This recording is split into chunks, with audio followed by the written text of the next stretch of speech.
गए हैं। लेकिन मैं कहना चाहता हूं, मैं चंद्रशेखर तुमको यकीन दिलाना चाहता हूं, अगर तुमने इस काफिले को इसी तरह लेकर चलते रहे, अगर तुम्हारी नीयत बिल्कुल साफ रही, तो मैं तुमसे कहना चाहता हूं भारत के 25 करोड़ में से 15-16 करोड़ मुसलमान तुम्हारे हाथ कंधे से कंधा मिलाकर इस संघर्ष में अपनी जान माल कुर्बान कर देंगे।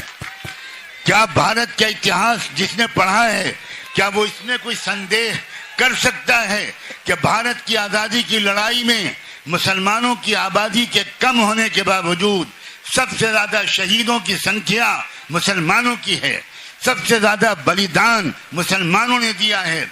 जाओ दिल्ली में इंडिया गेट पर वो जो बोर्ड लगा हुआ है जिसमें शहीदों की संख्या लिखी है, किस समाज के शहीद सबसे ज्यादा हैं, मैं कहना चाहता हूं मुस्लिम समाज के शहीदों की संख्या सबसे बड़ी है और ब्राह्मण समाज की संख्या न होने के बराबर।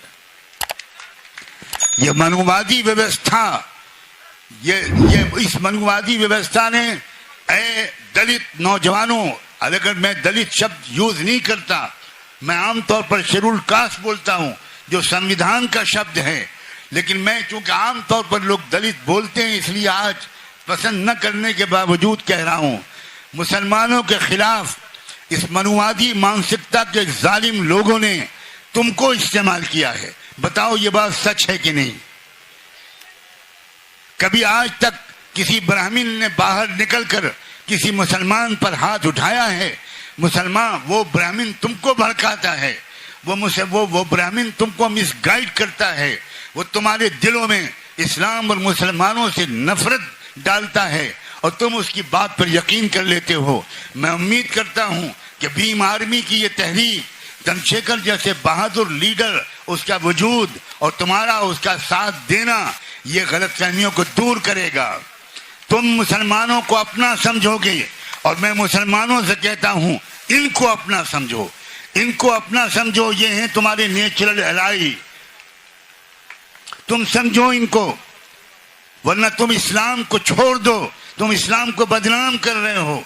तुम आगे बढ़ो। मैं फिर कहता हूं इस्लाम सिर्फ नमाज पढ़ने का नाम नहीं है। मुस्लिम लड़कियों से भी कहता हूं, मुस्लिम नौजवानों से भी कहता हूं, आप अपनी कॉलेज में, अपनी यूनिवर्सिटी में, अपने क्लासरूम में, अपने मोहल्ले में, अपने गांव में आप ढूंढ कर दलित लड़कों से दोस्ती करो, इनको, इनके साथ खान पान का रिश्ता बनाओ, घर जाओ, इनको अपने घर बुलाओ, अपने दिल की बात इनसे कहो। मैं भविष्यवाणी करने वाला आदमी नहीं हूं, लेकिन आज मेरा दिल चाह रहा है कि मैं कहता हूं कि अगर वाकई ये काफिला ठीक से चला और पूरे देश में हम साथ साथ फिरे तो 10 साल भी नहीं लगेंगे, इस देश को पहचानना मुश्किल हो जाए। इस देश की जो मिट्टी है उसमें